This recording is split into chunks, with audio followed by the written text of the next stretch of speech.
Hello everyone, Nordic Beast here, and welcome back to the shipyard. 3 years.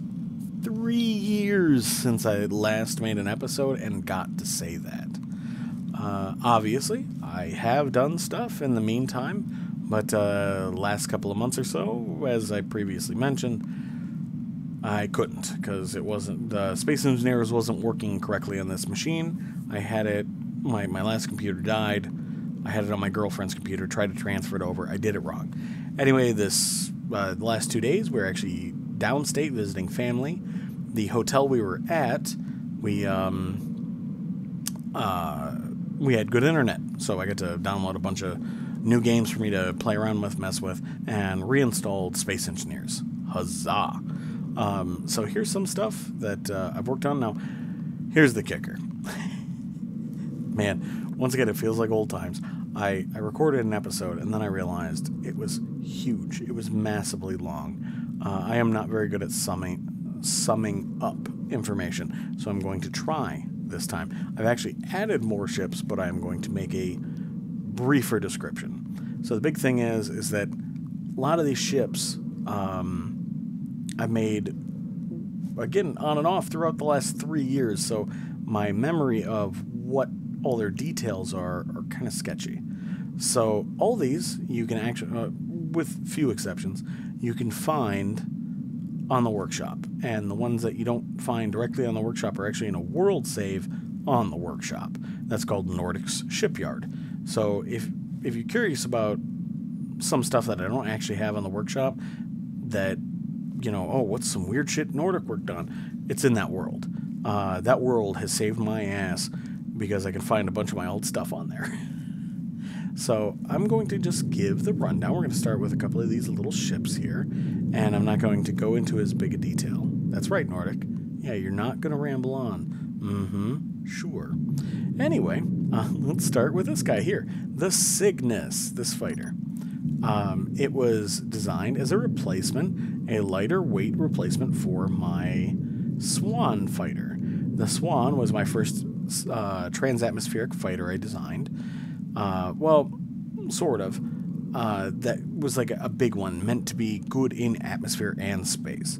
Well, it was a bit of a chunky boy. It's definitely prettier than the Cygnus, but the Cygnus is only 55,000 kilograms, while the Swan is 82, 85, something like that. It's a big boy. So this one has 4 Gatling guns, as you see here, 4 rocket launchers, and 4 pylons. Now the pylons, if you're doing guided missiles, you probably only carry 2. But if you're going to do gravity drop bombs or inertia bombs or, you know, just dead fire rockets, like player-made dead fire rockets, you can carry 4. I can't remember. I think this is battery powered. Nope. Okay, it's reactor powered. So I was going to say maybe carry, you know, quote-unquote extra fuel tanks in the form of batteries, but nope, apparently not. But overall, this thing actually flies really well. My father-in-law, he's 74, and he plays Space Engineers. He loves engineering stuff. This is probably his favorite fighter of mine. He puts it in, like, every world he makes. He loves this thing. And, you know what? I like it, too. It's up there for one of my favorite fighters I've made. You know what? Let's see if I can... What's button? What is it? This one? Nope. That's taking pictures. That's not it. This? That's what I'm looking for. Yeah. Alright, I'm a little rusty, remember. There we go. Now it's more daytime. So that's the Cygnus. Next up, we have this guy, the Broadsword. So the Broadsword starts with this, the Sparrow Hawk. Sparrow Hawk I made for a fighter competition that never happened. And you can tell it's old because you can see the antenna in the nose. Well, first off, it's white instead of blue, meaning it's unowned, which is an old feature in the game that now when you build, it's owned. Anyway, but the blocks used to fill an entire cube on the antenna. And so I'd put antennas there, and then I'd set up the remote block with the camera. Well, now, because of the updated blocks, you can actually see in there. I don't do that anymore because of it. This is a pretty cool fighter, too. It's reactor-powered, and quite a bit of thrust. with the exception of the forward thrusters, because we used to have dampeners that was 10 times the amount of thrust when using your dampeners when it was trying to slow your ship down. Well, they changed that, and so now you need more thrust, which is fine. And so I took that, and I wanted bigger wings to have bigger thrusters. And basically, it's not even a rebuild. This is a complete scratch build, but that's where it started. I started rebuilding this and touching it up and adding new stuff, and I'm like, no, fuck that. I'm not going to do that. I'm just going to make a new one. And lo and behold, that's what I did. So this thing has quite a bit of thrust. It is very small, very lightweight, compact, easy to use, and it is battery powered. In many ways, it has better performance than my Svalin fighter. It actually accelerates and decelerates faster. Its directional thrust, not as much. But it has 3 cannons and a rocket launcher, which is half the armament of the Svalin, but it's all right in the nose instead of mounted on either side, which makes it very easy for novice pilots to use. Next up, we have the Tadpole. Tadpole, originally I was just making a donut. I'm not even joking. I wanted a circular ship. Then it started getting like that Art Deco, not an Art Deco, more like atomic age sci-fi look about it with the fin and everything. This would actually be really good for realistic settings, but even if you don't do realistic, if you don't want to use your spacesuit for everything, this is kind of like the next step up from a spacesuit. It's like your tiniest practical ship you could make. It has 2 thrusters in all directions, except for the back. It has 4. It runs on 4 reactors. One of them is this one, the jumpstart reactor up front. The cockpit and the connector are attached, so they convey straight through. You have a antenna up front, and you have 2 Gatling guns. You have the lights, camera. It is actually good for going after unknown signals. And also, if you have a faction you're playing online, this is a nice little, just while you're in port, like around space stations and stuff, you can use them for patrolling the area or force it into use as like a fighter. So that is the Tadpole. Next up, we have the Stingray. Kind of take the Tadpole and bulk it up, and there you go. That is the Stingray. Really what happened was I was playing Elite Dangerous, and this is based off of the Sidewinder. I almost said Stingray. It is the Stingray. This one is kind of a multi-purpose ship. It can land on Luna, on the moon. It has 1 medium cargo container in here with the connector attached. We have a fair amount of thrust. We have 2 large thrusters here, 1 up front. We have 8 small ones below, 6 on top, and 4 on either side. And so we can press it into service as a fighter if need be, because it does have 2 Gatling guns, and you can mount more if you choose to. You can easily put more. There's plenty of space in this thing. It is maneuverable. Its thrusting ability is not bad. And it has a good cargo ability. So when you see this, you think, oh, little shuttle, I'm going to go get it. Well, it can actually fight you. Next up here, we actually have these 2 together. We have the Sunfire, and this is the Huygen. And the Sunfire I developed before they made doors for small ships. Which, yeah, hey, Keen, everybody wants doors. Keen's like, no doors. You get no doors. And I'm finally like, okay, we give you doors. Like, what? You spend years with Merrick being like, no doors. Yeah. But I wanted a small ship with a pressurized cabin. So what I use, let's get out of here first, is this. One of these guys. These little conveyor sorters. Boop. You pop that in there, and it actually pressurizes. And you could grind it out, get everybody inside, and then you weld up a new one. And it works. This is a transatmospheric ship, and it is pressurized. I just didn't want to go with overly complex door or anything like that. And so once they did develop the doors, I wanted to make something like it. And this thing had no purpose, the Huygen. here had no purpose when I first made it. Now, it's a patrol ship because I armed it. It's got 8 guns and 2 rocket launchers.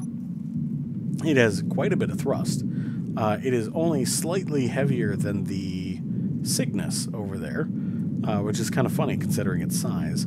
It has half the forward thrust, but it has twice the reverse and twice the side thrust. So it is actually a fairly maneuverable craft for its mass.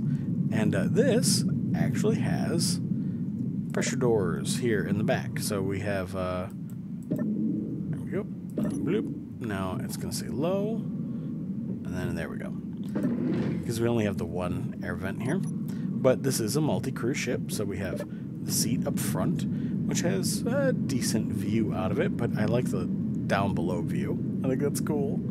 And then we have your secondary crew here.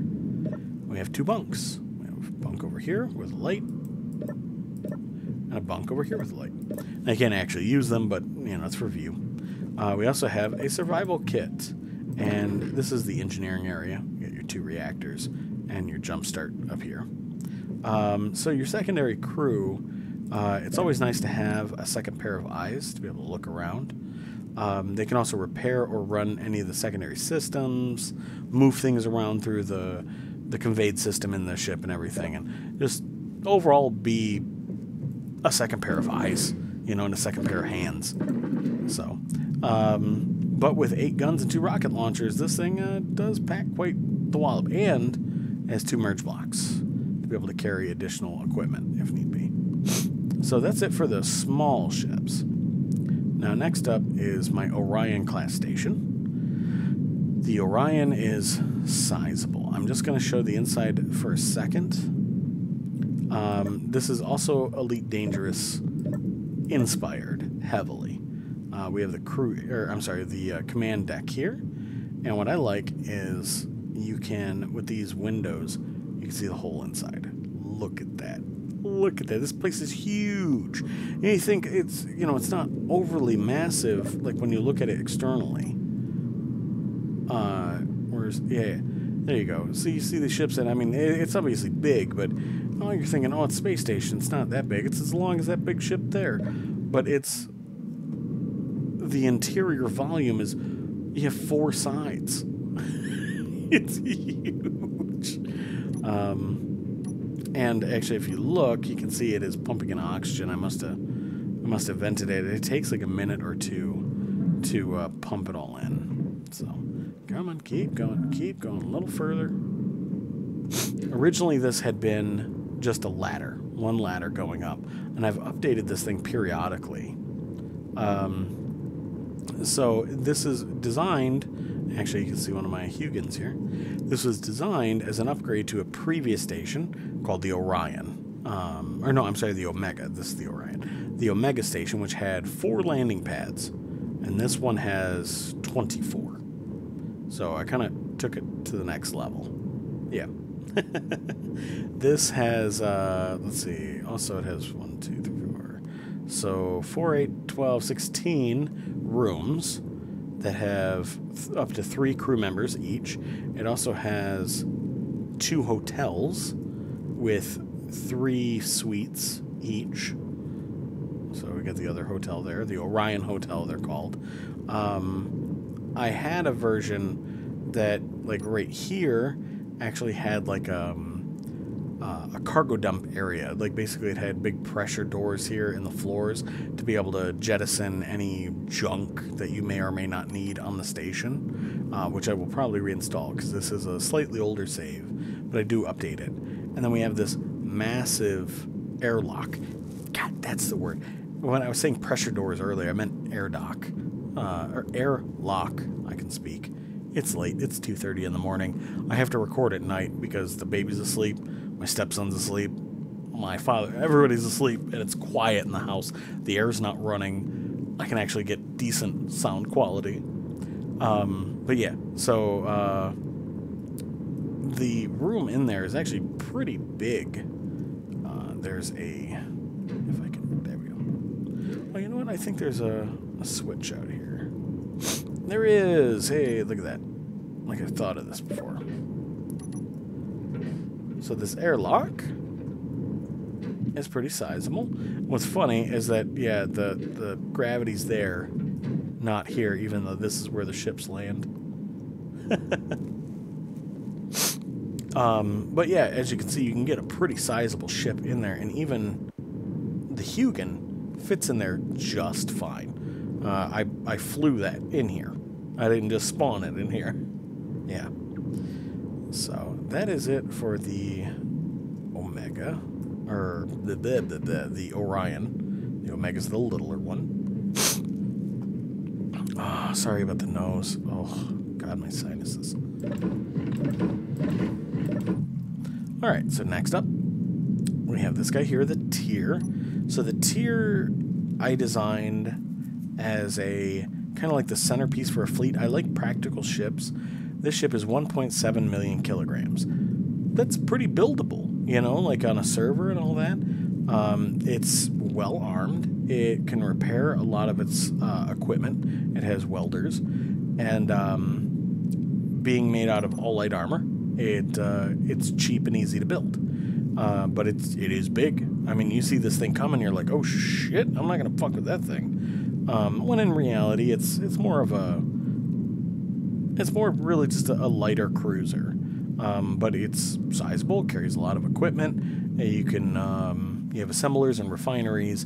It's all hydrogen powered, so you get a nice power to thrust ratio out of this thing. And you do have quite a few guns. Let's see, you get for Gatling turrets, you have 2, 4, 6, 8, 10, 12 Gatling turrets and 2 rocket turrets, as well as 2, 4, 6, 8.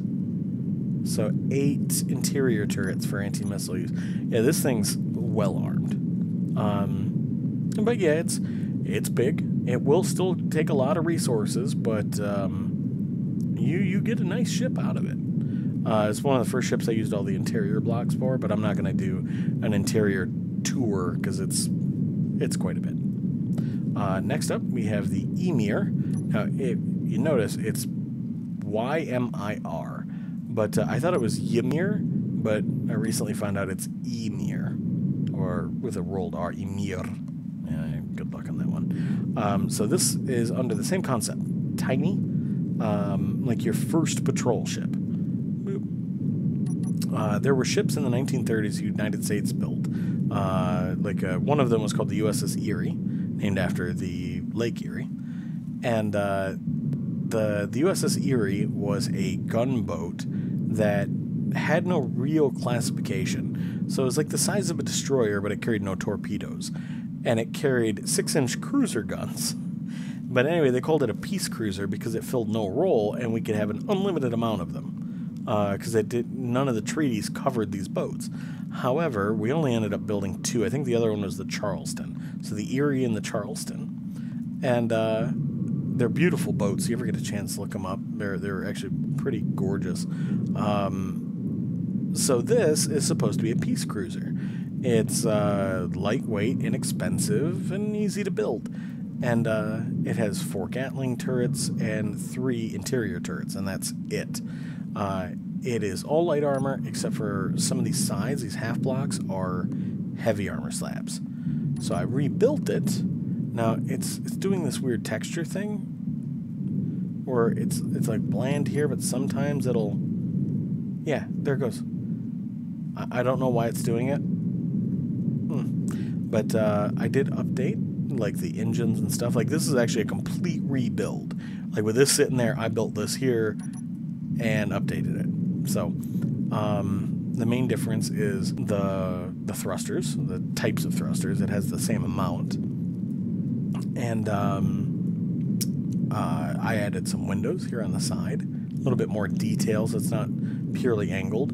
We also have a rocket launcher underneath. The other one does not. In fact, it only has the lights there. I'll give a brief interior tour because I'm quite proud of it. So we come through here. We have our airlocks. This is the engineering area. We have the corridors up there with lights, and then windows. It doesn't give off a lot of light, but it does look cool. We have the jump drive. We have our reactors in the floor, as well as our cargo. This is just like the engineer's seat here. And our gyros, we have, just junk on the shelves here. Down here, we have drone bays. So the idea is your drone would come in, you dock it here, and then you can come down through here to come in and repair it, or that's how you can also turn it on, shut it off, because usually mine have a landing gear and dock to the side. So you need to turn it on and detach it, and then get out to operate it. Well, now you can't. Oh. Actually, the whole reason for this ladder is to do that. Cover that. There we go. Now we'll go up here. We have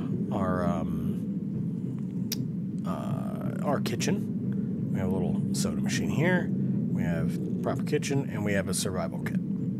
Go through here. We have our bridge. Very simple. Nothing really to it. And then downstairs, come through here. We have our crew quarter in there, and then we have our cryo bays here. Now, in the crew quarters, it is mirrored. We have our seats, armory, beds, bathroom. It's very simple.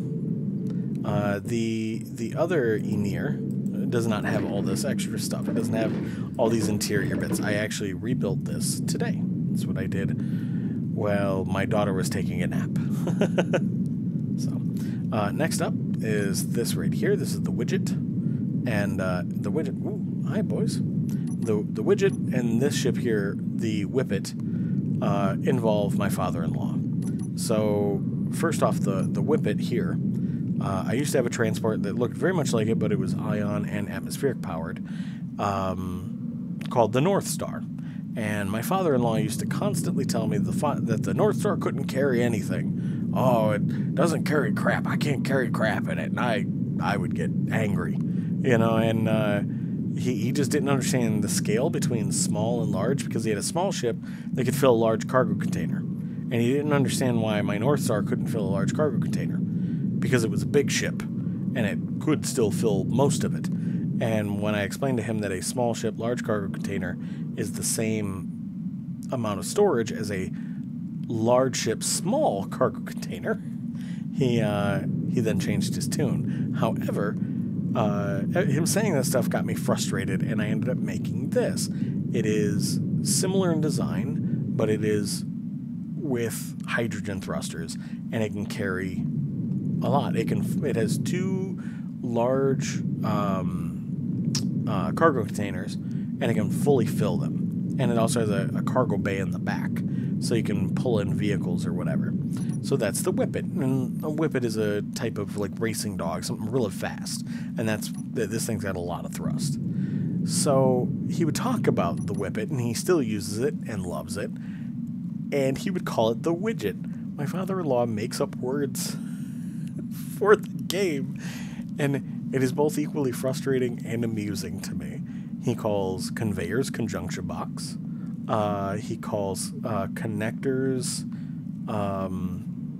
Oh God, what does he call a connector?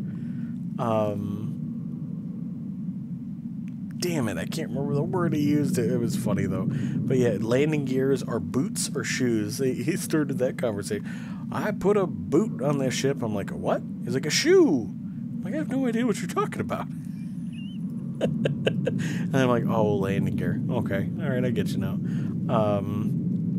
And then, so he builds a lot of small ships that do various individual tasks, but then he'll make them multitask ships.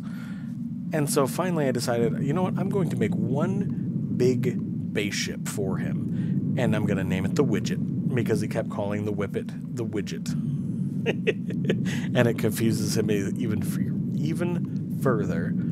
And this ship can completely burrow into an asteroid. Now, it only gets about halfway. It gets to about here or so. And then it has to stop, because it'll fill up 4 cargo containers. It has 4 large cargo containers. It is all hydrogen power. It has lots and lots of drills. It has 4 fully upgraded refineries, 4 fully upgraded assemblers. And it is I think it has 2 reactors internally, large reactors, for its multiple jump drives. And what's cool about it is you can dig and dig and dig until it is completely burrowed. And then we have a large hangar here. Boop. Open up. So you can actually build small ships inside your burrowed ship, which I think is pretty cool. And then I put, this is the rear cockpit to be able to fly it the other way, just to be able to get it out of the asteroid, easy peasy. And so this ship is actually really useful. You start a new world, say you're like me, where you've been playing the game for 6-7 years, and you don't want to make a new base every single time. You kind of want a starting point. You know, you don't want to rebuild over and over and over and over and over. Which, I mean, if you do, that's perfectly fine. I'm not ripping on people that do. Hey, you want to start from scratch? You want to do like the research stuff to like unlock everything, the tree? Have at it. That's fine. It's just not my style. But if you don't want to rebuild everything, you just plop this into your world and have at it. You can go exploring immediately because it can jump. You have an area to build. You can have a way to collect resources. And there you go. You know, just use the widget. Next, we have this, the Forsetti. Now, the Forsetti, I actually made right after I moved up here. And it was meant to replace my SIF class cruiser. The SIF was a little outdated. So this one actually has more guns but less rocket launchers. We have 12 Gatling turrets and 4 rocket launchers. The forward half of the ship is heavy armor, and all the turrets have welders. So very, very survivable. And the thrusters up here behind them have welders. So yeah, have fun with that. We also have 2 docking bays here, which have, yeah, there we go, which has the Svalin in it. There's also a secret space hidden inside the ship. Actually, it's like right under here. I was going to try and put like a bay there, which I may still do, like a drone bay.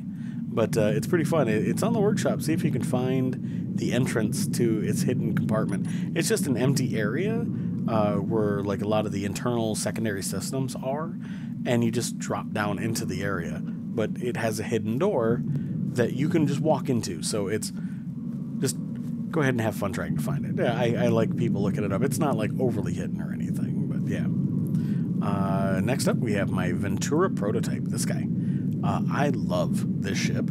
I have used it in survival quite a bit. It is a gloriously wonderful transport.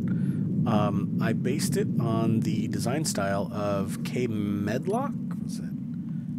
Yep, K. Medlock. This is it right here, the Ventura. Oh, I misspelled modless. Look at me. Anyway, basically what I did is I really liked his... Right here. This is how you get into the ship. I like the entrance. And so originally what I did is I built the cargo containers and basically my thruster layout. And then I used his design style to kind of put the overlay of the armor blocks. And originally I actually tagged him as a content creator for this, but he never accepted it. So, I mean, hey, that's fine. He doesn't have to. He did say it looks nice, so I do appreciate that. But this thing, this is how unsure of hydrogen I was at the time. It has emergency ion thrusters. Not many. It has 1 in each direction and 2 to the rear. And I think it's just 1 up front, isn't it? No, it's got 2 up front, too. And there's the 1 down below. Because I didn't trust pure hydrogen. Never ran out of hydrogen in this ship. But it has 2 cargo containers, and it can fully fill those, too. And it has 1 jump drive. It is wonderful. It is a wonderful explorer and cargo ship. So just, you know, for decent cargo runs, you can take this wherever you need to go.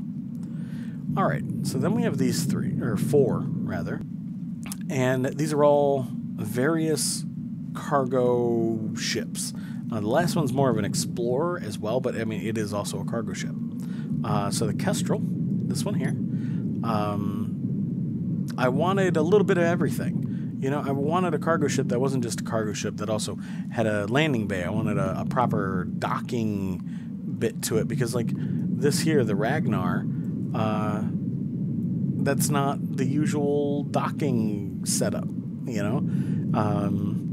Which, by the way, I actually designed this off of Marcelo. Marcelo, if you're watching this, this is what I built off of one of your unfinished projects. It was like an assault ship, and I liked the design, and this is what I ended up building. I used it as inspiration in the shape. But the Kestrel actually has only 2 cargo containers, but it has, you know, jump drives. It has very few complex parts other than the jump drives, and so it's just the small thrusters to keep down on parts, and it has proper, you know, docking clamps, and an actual landing bay, and a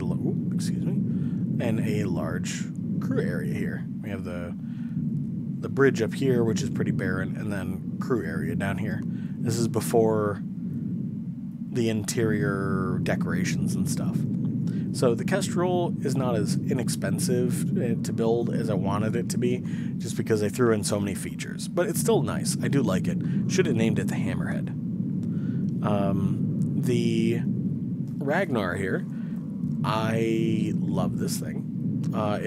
That's the thing, it does not have a proper docking bay like most ships, or, you know, like actual connector, docking connection thing.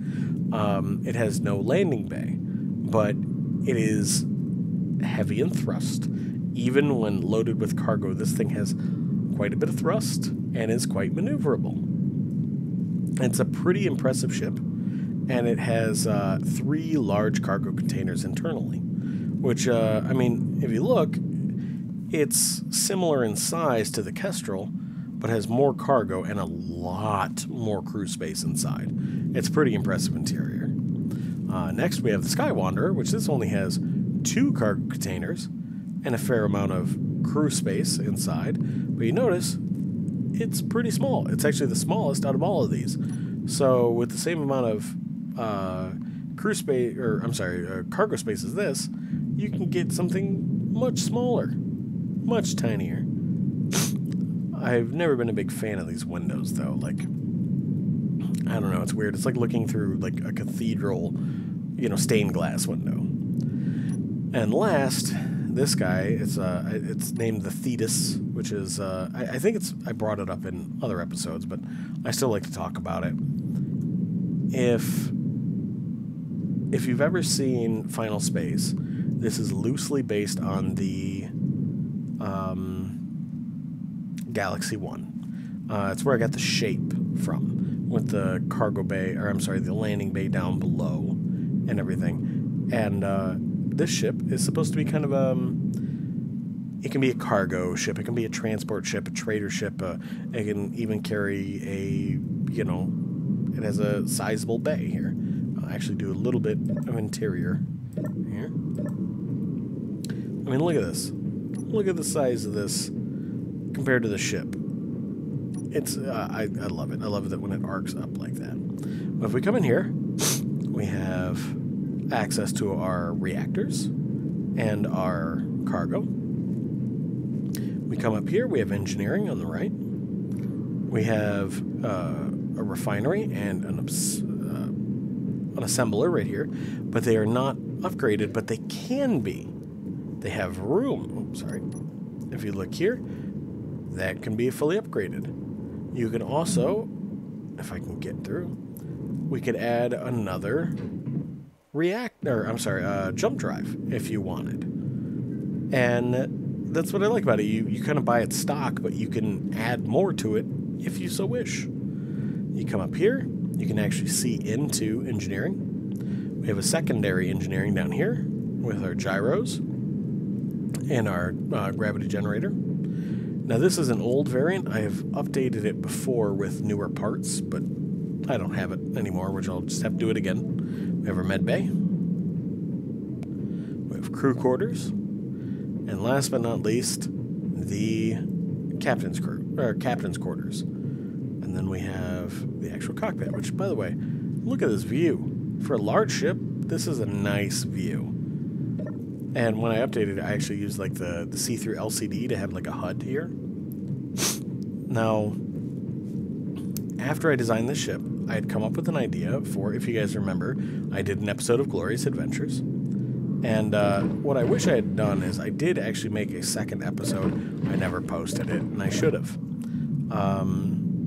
But as time went by, it never got made. I never continued Glorious Adventures because the netcode sucked so bad, and I didn't know if I could actually get people to, you know, solidly game with me and do that series, and especially at that time. And then eventually divorcing my wife and all that, I didn't have time, and the netcode sucked. And now the game is actually much better. I had come up, when I designed this ship a year or two ago, I come up with an idea on how to continue the Glorious Adventure series, where it'd be a few years later, and it would explain what happened, almost like in flashbacks on that planet, and then how my character would get pulled back into adventuring again. Unfortunately, I don't have the blueprints for my original Glorious, the UNSS Glorious, that the Glorious Adventures was supposed to be, but this would actually be the next Glorious. And so who knows? I may in the future still do it, but I'm not going to put anything in stone just because it's one of those things that takes up a lot of time. Even just doing this stuff takes up time. I'm up at 3 in the morning right now just to actually do my recordings. So this is what I have been up to. This is a sampling of what I've been up to the last few years. And the Emir, this one here, the one that the textures are being bonkers for whatever reason, I actually did today. I did that while my daughter was taking a nap, and so I can still build. I still know how to operate the game.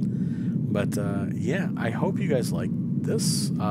If you guys have any suggestions for things you would like to see, you know, for me to build, or anything like that, just let me know in the comments down below. And if you guys enjoyed the episode, please hit the like button. I'll see you guys next time.